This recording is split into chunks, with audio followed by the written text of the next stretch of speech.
Oh, dito tayo, dito.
Ano?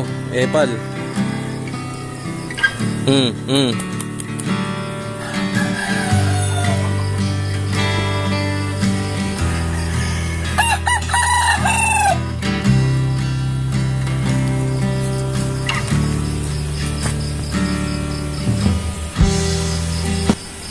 So guys, ito yung free ranging area para sa ating mga native chicken and sa ating mga Rhode Island Reds.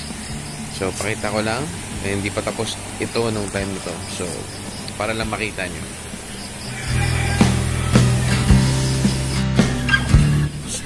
So ito naman guys, yung upgraded native chicken natin. So ayan, out of 7 na itlog, 5 yung na-hatch. Native chicken yung nanay, kabir yung tatay. So ayan sila, para makita nyo lang, malalaking sisiyo to. So in-expect namin na malalaking upgraded native chicken din yung paglaki nila, and mas mataas ang timbang, mas malaki ang presyo. So ito guys, kita nyo, pantay sarado yun ng nanay yung mga sisiyo. Pag native chicken talaga masyadong broody, so medyo ingat din ako dyan kasi namamalo yan yung inahin na yan. So watching from afar lang tayo.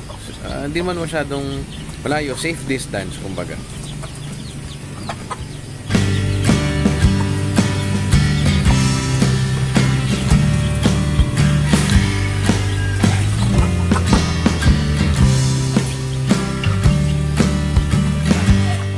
Good morning guys, welcome to another day in the life of Kagawad Mau. And for today's episode, update ko lang kayo sa lagay ng ating mga batch 9 ng ating mga sisiyo na inaswang. And today is their day 25th. So pakita ko lang sa inyo kung ano na itsura nila and yung kanilang live weight. And if you haven't subscribed to my channel yet, please don't forget to hit the like, subscribe, and notification bell para lagi kayo updated dito sa latest episodes natin sa Day in the Life Kagawad Mau. Let's go. Ayan, so guys, ayun na sila. Day 25. Ang ating remaining na 40 heads ng broiler chicks batch 9. May maliit pa rin, oh. Pero may mga jumbo na rin. Ayan yan.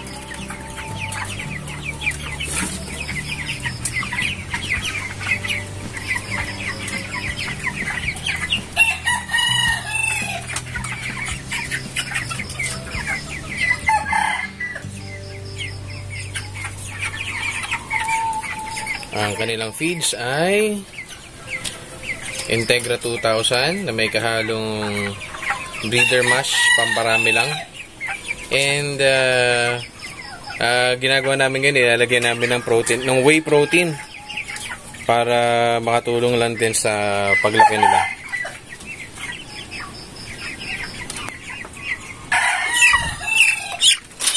Ang bigat na.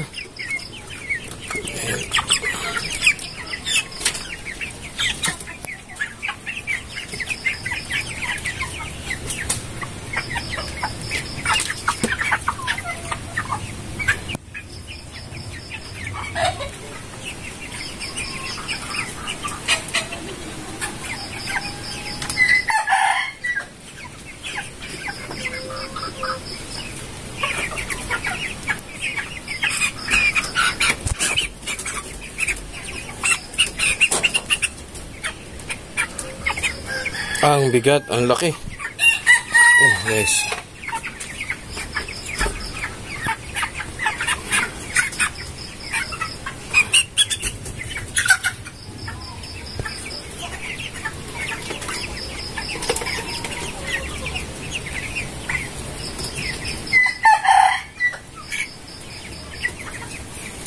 So, today, ano sila? Walang vitamins today. Tubig lang.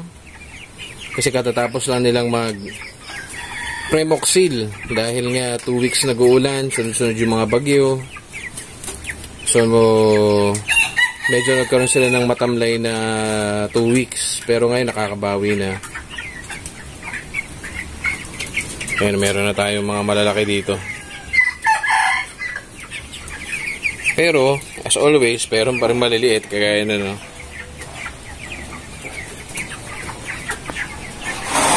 So ito guys, yung ating isa sa pinakamalalaki. Kita nyo guys. Oh, ito yung kamay ko, ha. Para makita nyo gano'ng kalaki. Oh, mahulog. Mga 1.2 kilos. 25 days.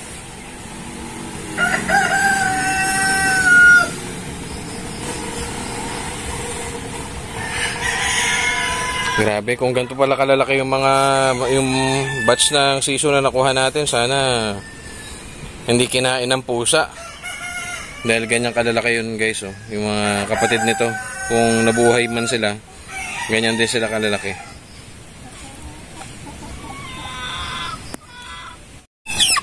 Balik na tayo.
guys, thank you so much for watching this episode, and yun lang for today. And if you haven't subscribed to my channel yet, please don't forget to hit the like, subscribe, and notification bell para lagi kayo updated dito sa latest episodes natin sa Day in the Life of Kagawad Mom. Ingat!